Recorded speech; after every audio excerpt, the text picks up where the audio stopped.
Hello students, कैसे हो आप सब? Nice, very good. मैं भी अच्छे हूँ। आप सभी भी सेफ रहिए। गुड। तो अब पिछले हम लोग लेक्चर्स में क्या देखे थे कि डाल्टन्स पोस्टुलेट्स था, उसमें फिर second law of chemical combination भी देखे थे।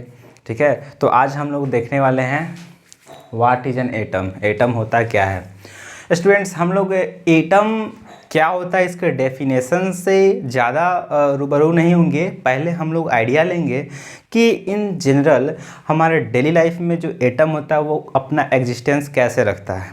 ठीक है, कैसे अपने आप को मेंटेन रखता है किसी भी मैटर में। ठीक है, पहले वो बताता हूँ, फिर अपने आप तुम डिसाइड कर सकते हो कि what is an atom. Okay, तो चलो आते हैं, फिर समझते हैं व्हाट इज़ एन एटम। जैसे कि एक चीज़ समझो कि एक घर बनता है, एक बिल्डिंग बनता है, तो उस बिल्डिंग में ईंट का हेल्प होता है। एक एक ईंट मिलकर एक दीवार बनता है, दीवार से फिर एक रूम, रूम से मल्टीपल रूम, मल्टीपल रूम से एक फ्लैट, फ्लैट से फिर ऊपर से ढाला जाता है, फिर फर्दर ऊपर बढ़ते जाता है। तो क्या समझा कि किसी भी बिल्डिंग में एक छोटे से अगर यूनिट की बात करें तो वो हमारा ईंट होता है। यानी एक बिल्डिंग को बनाना है, एक रूम का पहले फॉर्मेशन करना है, तब जाके एक बिल्डिंग बनता है। तो एटलीस्ट एक रूम को बनाने के लिए हमें एक ब्रिक की ज़रूरत पड़ती है। उसी तरह हमारा जो एटम होता है, हम लोग का उसी तरह का प्लेस रखता है। मीन्स कि एटम भी क्या होता है, किसी भी मैटर का, कोई भी मैटर हो, ठीक है, कोई भी मैटर हो, उसका जब सबसे छोटा यूनिट की बात करते हैं जब हम लोग, तो वो एटम होता है। ठीक है, तो एटम से फर्दर मिलकर मॉलिक्यूल, मॉलिक्यूल से मैटर, और मैटर से पूरे विजिबल सब्सटेंस हम लोग को दिखने लगता है। ठीक है, तो क्या हमने समझा कि एटम क्या है? Building block of any matter. तो लिख सकते हैं क्या? Building block of any matter. ठीक, तो यहां से हम लोग क्या समझे कि एटम ही किसी भी सब्सटेंस के सबसे छोटा यूनिट हो गया। तो यहां से तुम खुद डिसाइड कर सकते हो क्या कि atom is the smallest tiny particles, और एटम से मिलकर फिर क्या होता है, एक सब्सटेंस बनेगा, ह्यूज सब्सटेंस, बड़ा सब्सटेंस, फिर उससे बड़ा मिलकर एक कॉम्प्लेक्स चीज़ बनेगा, फिर एक हमारा विजिबल चीज़ बनेगा। जैसे कि एक बिल्डिंग बनाने के लिए सबसे पहले एक ईंट, ईंट से हमारा रूम, ईंट से दीवार, फिर फर्दर रूम, रूम से फिर एक बिल्डिंग। ठीक उसी प्रकार एटम से एटम मिलकर एक छोटा सा चीज़ बनेगा जिसको हम आगे कहेंगे मॉलिक्यूल, मॉलिक्यूल से फिर हम लोग आगे डिस्कस करेंगे एक मैटर बनेगा, मैटर से फिर उसके बाद में बड़ा चीज़ बनेगा जो कि हमारे आंखों से दिखने लगेगा, फिर फर्दर उसके बाद में हम लोग बड़े मैटर के बारे में डिस्कस करने लगते हैं। तो अल्टीमेटली हम लोग क्या समझे कि atom is the tiny smallest tiny particles, और उसी से क्या होता है, कोई भी सब्सटेंस बनता है। ठीक है, ये चीज़ हम लोग समझे। तो उसके बाद में अब थोड़ा सा हम लोग साइज की बात कर लें। एटम का साइज क्या होता है? तो एटम का साइज काफ़ी छोटा होता है, नैनोमीटर के रेंज में होता है। नैनोमीटर का रेंज मतलब कि 1 × 10⁻⁹ मीटर का रेंज में होता है। एटम का साइज से क्या मतलब है? एटम का साइज का है तो क्या होता है, एक बॉल, बॉल का साइज हम बोलते हैं छोटा बड़ा, किसके बेसिस पे बोलते हैं? तो उसके सेंटर से उसके बाहर जो खोपड़ी होता है उसके बीच का डिस्टेंस से। मतलब क्या कि इसको अगर रेडियस बोलो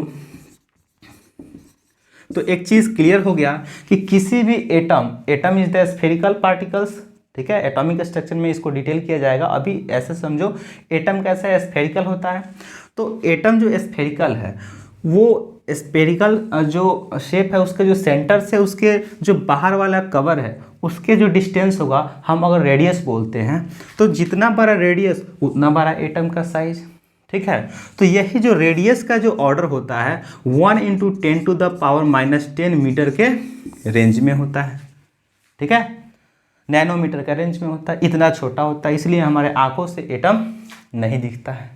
ठीक है, और यही एक कारण भी है कि फर्दर इसको काटने के बाद में डाल्टन साहब भी सोचे कि इससे भी छोटा अब कुछ हो नहीं सकता है। फाइनली उन्होंने क्या कह दिया कि देखो atom is the smallest particles which cannot be divide further.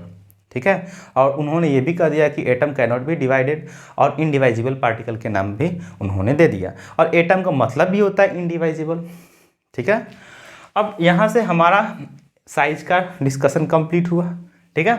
तो ये एटम इसी प्रकार से छोटा होता है और किसी भी मैटर में क्या होता है, उसी से बना होता है, और कोई भी मैटर में वो आराम से एग्जिस्ट करता है कंबाइन स्टेट में। और कंबाइन स्टेट कहने का मतलब है कि एटम एटम से मिलकर एक बड़ा चीज़ बनेगा, फिर उससे बड़ा एक मैटर बन जाएगा जो हमारे आंखों से दिखने लगेगा। तो साइज़ के बारे में हो गया। अब फिर जैसे जैसे डिस्कशन आगे बढ़ता है तो किसी साइंटिस्ट ने कहा कि ठीक है, हम लोगों ने तो एटम के बारे में काफ़ी ज़्यादा डिस्कशन किए, अब एक काम करते हैं, कौन से एटम के बारे में हम डिस्कस कर रहे हैं, कौन से एटम के बारे में डिस्कस कर रहे हैं, ज़रा सा उसका सिंबल दे देते हैं ताकि पहचान आ जाए। मान लेते हैं इंडिया में बोले कि अच्छा हाइड्रोजन, तो वही चीज़ अमेरिका या चाइना या रशिया में अगर समझना हो तो सेम चीज़ समझना पड़े, है ना, ठीक है। तो अब हम लोग डिसाइड करना शुरू किए। तो हम लोग का सेंस ये है कि उस समय के साइंटिस्ट लोग डिसाइड करना शुरू किए, ठीक है। तो उस समय साइंटिस्ट बहुत आए और पहला जो ट्रेडिशनल मेथड लेकर आए वो था, जैसे हाइड्रोजन के लिए एक स्फेरिकल शेप दे दिया, उसमें एक डॉट डाल दिया, बोला कि ये हाइड्रोजन है। उसके बाद कार्बन के लिए एक स्फेरिकल बना दिया, उसमें ग्रे कलर से रंग दिया, बोला कि ये कार्बन है। ऑक्सीजन के लिए सिर्फ एक स्फेरिकल कलरलेस यानी कलर नहीं डाला, सिंपल एक स्फेरिकल ऐसे ड्रॉ कर दिया सर्कल, बोला कि ये तुम्हारा ऑक्सीजन है। तो ये जो चीज़ बनाया जा रहा है एक यहाँ साइन के रूप में, ठीक है, जो कि ट्रेडिशनल मेथड है, ये जो बनाया गया काफ़ी दिक्कतें होती थी।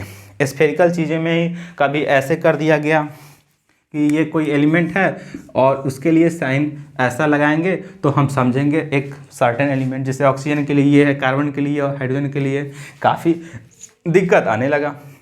तो ये वाला जो सिस्टम है ना, कैरी करना काफ़ी मुश्किल हो गया था। तो बाद में एक और साइंटिस्ट आए जिनका नाम क्या है, हमारा बर्जीलियस, जो कि लेटेस्ट या मॉडर्न कॉन्सेप्ट लेकर आए, ठीक है। लेटेस्ट या मॉडर्न कॉन्सेप्ट लेकर आए, उनका कॉन्सेप्ट काफ़ी रिवोल्यूशनरी था, काफ़ी इंटरेस्टिंग था, ठीक है। और उनके ही हेल्प से आज हम लोग क्या करते हैं, डिफरेंट एलिमेंट का हम लोग जब बात करते हैं, हाइड्रोजन फॉर सिंबल यूज़ करते हैं एच, तो यहाँ भी एच बोलते हैं, अदर कंट्री में भी एच बोलते हैं, हर जगह एच बोलते हैं। तो हमारे जो है ना ये नॉलेज जो है ट्रांसफ़र करना, कम्युनिकेट करना, किसी टॉपिक पर दूसरे साइंटिस्ट से डिस्कस करना आसान हो जाता है। अब मान लेते हैं कि ये सिंबल का एक खास मतलब हमारे इंडिया में कुछ और होता है, अमेरिका में कुछ और हो, तो हमारे ये कम्युनिकेशन में कॉल करेगा, अच्छा न्यूटन साहब चलो ठीक है, ये सीवी रमन को फ़ोन दो, एक काम करो कि हम डिस्कस कर रहे हैं ऑक्सीजन पर, ऑक्सीजन कैसा है, एक स्फेरिकल डाल दो बिना कलर वाला। कहेगा भाई यहाँ तो ऐसा कुछ और समझते हैं, तो दिक्कत हो जाएगा। अगर ठीक है वहाँ भाभा जी को दीजिए, तो कहेगा भाई ये भी हम ही नहीं समझ रहे हैं। फिर ऐसे ऐसे बहुत सारे साइंटिस्ट कन्फ्यूज आ जाएंगे, ठीक है। तो इसके लिए एक ऐसा एक उपाय ढूंढा गया, बर्जीलियस के साथ मिलकर और भी आदमी आए और भी साइंटिस्ट आए, इनके हेल्प किए, पर मेजर रोल इनका ही है, इसीलिए इनका ही नाम हम लोग लेते हैं कि बर्जीलियस आए और ऐसा सिंबल दिए कि वो सिंबल का इस्तेमाल करके किसी से डिस्कशन करना आसान हो गया, ठीक है, किसी को बताना आसान हो गया कि किसके बारे में डिस्कस कर रहे हैं, कार्बन, हाइड्रोजन, नाइट्रोजन, काफ़ी अच्छा हो गया। तो ये वाला चीज़ को क्या किया गया, हटा दिया गया, ठीक है। अब नया कॉन्सेप्ट डेवलप हुआ कि कैसे अब हम लोग सिंबल दिया जाए। तो सिंबल देने के ट्रेंड में बर्जीलियस सबसे आगे हुए और बहुत बेहतरीन ढंग से उन्होंने समझाया भी कैसे हम लोग सिंबल का इस्तेमाल करेंगे, ठीक है।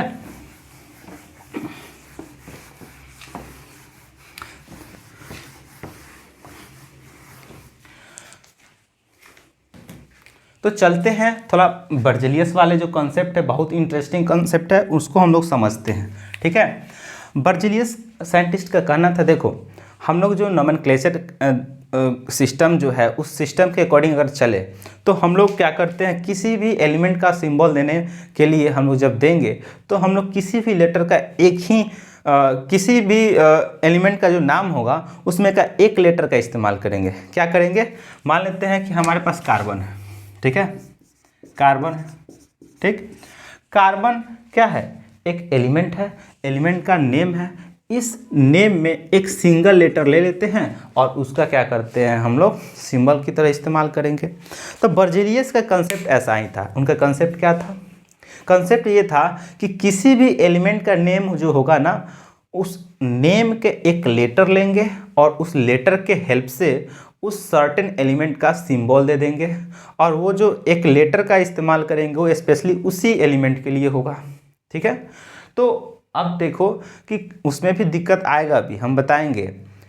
अभी ये समझो कि बर्जेलियस ने क्या किया, किसी भी एलिमेंट के नेम लिया और नेम के जो वर्ड जो होते हैं, जैसे कार्बन एक वर्ड है और एक कार्बन एलिमेंट का नाम है, उसमें से एक वर्ड सी का इस्तेमाल किया और बोला कि ये सी हम लोग कार्बन के लिए इस्तेमाल करेंगे। ठीक है, और जिस समय बर्जेलियस साहब ने क्या कर रहे थे, इसके सिंबल देना शुरू किए थे, उस समय बहुत कम एलिमेंट थे। ठीक है, तो हुआ क्या, जैसे जैसे एलिमेंट का डिस्कवरी होते गया वैसे वैसे क्या हुआ, उसका नाम आया, उसके बाद में उसका सिंबल भी आया। तो अब डिस्कस करते हैं वैसा एलिमेंट के बारे में जिसका सिर्फ और सिर्फ एक ही लेटर का इस्तेमाल करके उसका सिंबल दिया गया। जैसे देखो नाइट्रोजन, इसके लिए N यूज करते हैं। हाइड्रोजन H, उसके बाद में बोरॉन B, ऑक्सीजन O। तो ये जो हम लोग ले रहे हैं एलिमेंट के नेम, ये सारे के सारे एलिमेंट के एक सिंगल लेटर का इस्तेमाल कर रहे हैं और उसका हेल्प से हम लोग उसका पहचान कर ले रहे हैं कि हाँ ये N फॉर नाइट्रोजन, और नाइट्रोजन का जब हम डिस्कशन करेंगे तो उसका सिंबल N देंगे और उसी के बारे में डिस्कस करेंगे। ठीक है, अब जैसे जैसे एलिमेंट का डिस्कवरी होते गया वैसे वैसे क्या हुआ, कन्फ्यूजन लोग का बढ़ते गया। जैसे देखो कार्बन है, अब मान लेते हैं कैल्शियम की बात करें। ठीक है, तो देखो कार्बन C से स्टार्ट होता है, कैल्शियम भी C से, सेकेंड लेटर क्या है, A है, यहाँ भी A है। तो हुआ बड़ा परेशानी, तो करे क्या, तो देखो उन्होंने दिमाग लगाया, पूरे के पूरे जितने भी एलिमेंट आ रहे थे उनका नाम जो है IUPAC के अकॉर्डिंग दिया गया था और अब भी दिया जाता है। इंटरनेशनल, यहाँ पे अगर हम लोग देखें IUPAC का full form international union of pure and applied chemistry. ठीक है, अगर हम लिखना चाहें तो लिख लेते हैं international union of pure and applied chemistry. और ये क्या है, एक ग्रुप है, साइंटिस्ट का ग्रुप है जो साथ में बैठते हैं, किसी भी एलिमेंट का नाम देते हैं, सिंबल देते हैं, सब कुछ करते हैं। ठीक है, तो उस समय भी ग्रुप एग्जिस्ट करता था, एलिमेंट का नाम दिया गया, अब सिंबल देने का काम किनका था, बर्जेलियस का था, और वो दे भी रहे थे। तो जब कैल्शियम आया तो उन्होंने क्या कहा कि देखो जितने भी एलिमेंट है उसका नाम तीन तरीके से उन्होंने दिया, एक तो लैटिन ओरिजिन का नाम दिया, एक ग्रीक में नाम दिया, तीसरा जर्मन में, और एक और है वो है क्या, इंग्लिश 1 2 3 4, टोटल 4 कैटेगराइज कर दिया, 4 कैटेगरी में। कुछ ऐसे एलिमेंट के नाम थे इंग्लिश ओरिजिन के थे, कुछ ऐसे नाम थे जो हमारे लैटिन ओरिजिन के थे, कुछ ऐसे नाम थे जो ग्रीक ओरिजिन के थे, कुछ थे जर्मन के थे। ठीक है, अब देखो हुआ क्या कि कुछ जो हमारे इंग्लिश ओरिजिन के थे, पहले इंग्लिश पर हम लोग डिस्कशन करते हैं। ठीक है, जो भी हम लोग एलिमेंट का नाम लेते हैं वो अभी इंग्लिश ओरिजिन के नाम है, मतलब कि ब्रिटिश गवर्नमेंट या ब्रिटिश राज के तरफ से वहाँ से नाम आया, यानी इंग्लिश में क्या हुआ, नोमेनक्लेचर हुआ, और वहाँ से हम लोग क्या किए, उसके एक एलिमेंट के जो लेटर है इस्तेमाल करके सिंबल देना शुरू किए। जैसे कार्बन, हाइड्रोजन, नाइट्रोजन, ये सब क्या है, इंग्लिश ओरिजिन नेम है। तो पहला ट्रेंड ये चला कि उसके एक लेटर का यूज़ करके उसका सिंबल दे देते हैं।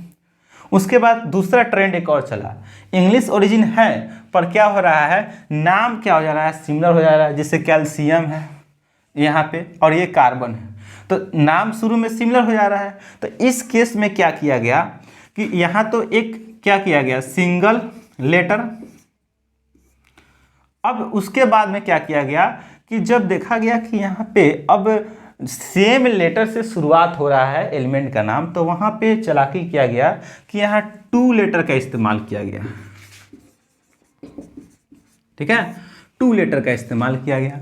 अब जो टू लेटर का इस्तेमाल किया गया उसमें एक चीज़ हमेशा ये दिमाग में रखा गया कि इस एलिमेंट का जो नेम है, नेम का जो पहला लेटर है हमेशा फिक्स रखना है, जैसे सी कैल्शियम। ठीक है, और उसके बाद दूसरा ऐसा लेटर लेना है और वो भी स्मॉल में लेना है। कैसा लेना है? वो भी स्मॉल में लेना है, और ऐसा स्मॉल लेटर लो ताकि उसका जो सिंबल दे उसके लिए यूनिक हो और सबसे अलग हो। तो सी ए कैल्शियम के लिए हो गया।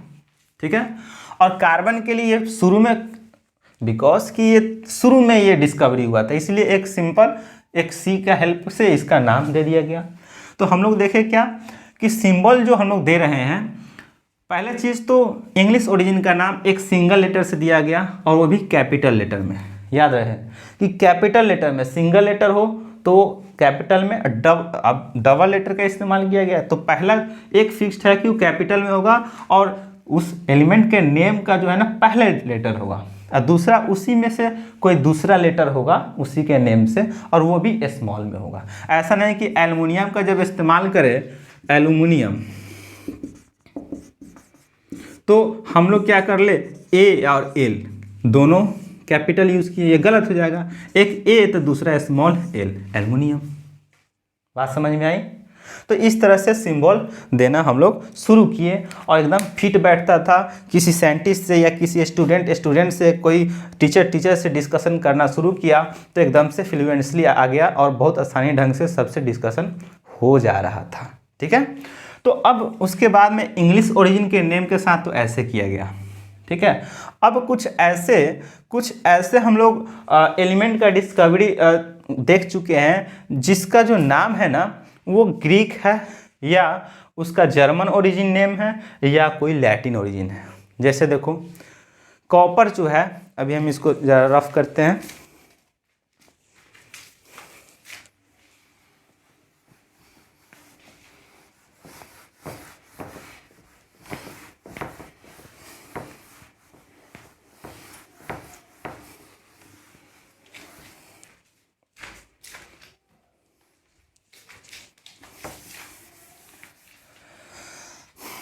देखो हम बात कर रहे थे कि कुछ ऐसे एलिमेंट है जिनका नेम लैटिन ओरिजिन है, ग्रीक ओरिजिन है, या जर्मन ओरिजिन है। जैसे देखो सोडियम,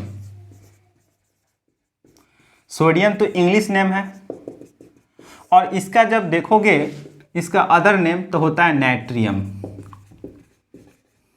ठीक है, अब इसी से सिंबल दिया गया Na। ठीक, तो यहाँ पे क्या देख रहे हो, लैटिन ओरिजिन हो, ग्रीक ओरिजिन हो, या जर्मन ओरिजिन हो, कहीं से भी हो, क्या करना है, एक यूनिक सिंबल देना है, और या तो एक लेटर का हेल्प से हो या तो टू लेटर के कॉम्बिनेशन से हो। अगर एक लेटर से हो तो सिर्फ एक कैपिटल लेटर से हो, और टू लेटर से हो तो एक कैपिटल एंड दूसरा क्या हो, स्मॉल लेटर हो। तो यहाँ पे पोटेशियम की बात कर ले जरा, और पोटेशियम को हम लोग कैलियम लिखते हैं, ये इंग्लिश नेम है, और ये हो गया तुम्हारा other name that is Greek, के यूज़ करते हैं। तो यहाँ देखो ये इंग्लिश नेम के अलावे दूसरा नेम है, इसमें भी क्या हुआ, एक यहाँ डबल लेटर का इस्तेमाल किए और यहाँ सिंगल लेटर का। ठीक है, यानी कि ग्रीक हो, लैटिन हो, इंग्लिश हो, कोई हो, उसका एक सिंबल दे वो जो कि यूनिक हो, और यूनिक होने के साथ में हमें पता चले कि उस एलिमेंट के बारे में डिस्कशन कर रहे हैं।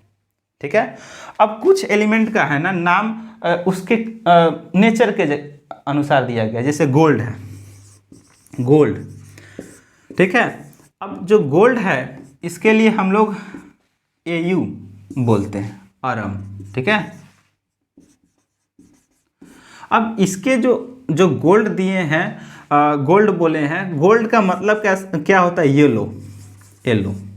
ठीक है, गोल्ड का मतलब होता है इंग्लिश में मीनिंग येलो, ऐसा चीज़ जो पीला दिखे, और उसके लिए इस्तेमाल किया गया AU आरम। ठीक है, तो यहाँ देख रहे हो ना, लिखते हैं गोल्ड, फिर होता है अरम, तो यह इसका नाम जो है ना अलग है इंग्लिश नेम के अलावा, ठीक है। तो उस इंग्लिश नेम के अलावा जो एक वर्ड आ रहा है वो अरम, उसके 2 लेटर का यूज़ किया गया। ऑलवेज एक कैपिटल इनिशियल वाला और दूसरा स्मॉल लेटर यूज़ कर रहे हैं, ठीक है। एक वर्ड है कॉपर, कॉपर एक एलिमेंट है, और ये जो है ना एक जगह का नाम है काइप्रस, ठीक है। काइप्रस है, वहाँ से लिया गया है। तो कोई कोई होता है कि कोई खास जगह से मिलता है, उसके बेसिस पे उसका नाम चुन लिया जाता है, ठीक है। और उसके बाद में कॉपर को हम लोग CU से डिनोट करते हैं, और ये होता है क्यूप्रस या क्यूप्रम, क्यूप्रम होता है। तो कॉपर का हम लोग क्या देखें, CU से डिनोट करते हैं, जो कि ये इंग्लिश नेम नहीं है, ये एक जगह से लिया गया है, एक जगह के नेम से बेसिस पे है, जिस काइप्रस जगह है वहाँ से लिया गया है। और क्यूप्रम बोलते हैं उस जगह के एक सर्टेन लोकेशन का नाम क्यूप्रम है, उसी के बेसिस पे CU दे दिया गया है। बताओ, इस समझ में आया? तो हम लोग कुल मिलाकर सिंबल में क्या समझे? सिंबल में ये देखें कि देखो यहाँ पे हमारे पास जब सिंबल देने, सबसे पहले तो ये देखें कि सिंबल का इंपॉर्टेंस, ताकि कम्युनिकेशन और डिस्कशन करने में आसानी हो। फिर उसके बाद सिंबल देखें क्या, कि हमारा चाहे इंग्लिश ओरिजिन नेम हो, चाहे हमारा लैटिन ओरिजिन हो, ग्रीक हो, चाहे जर्मन हो, सब में क्या हो, एक ऐसा सिंबल दे ताकि उसके एक अलग पहचान मिले, जिससे हमको डिस्कशन करने में लगे कि हाँ उसी पर्टिकुलर एलिमेंट के बारे में डिस्कशन कर रहे हैं, ठीक है। तो अब हम लोग आगे डिस्कशन करते हैं। हाँ, तो आगे शुरू करते हैं एटॉमिक मास। क्या करें, शुरू करें? नहीं, एक काम करते हैं, नेक्स्ट लेक्चर में शुरू करते हैं, बिकॉज लेक्चर लंबा हो जाएगा और मैं चाहता हूँ कि छोटे छोटे वीडियो में ही आप लोग सीख ले अच्छे से, ठीक है, बहुत कुछ। तो ये चीज़ को ध्यान में रखते हुए हम लोग बाकी जो एटॉमिक मास जो टॉपिक होगा नेक्स्ट क्लास में हम लोग डिस्कस करेंगे, ठीक है। और कोई स्पेशल सजेशन हो आप दे सकते हैं, कोई दिक्कत नहीं है, और कमेंट में लिख सकते हो, ठीक है। And you know what have to do, you live properly, protect yourself. Bye, मिलते हैं फिर।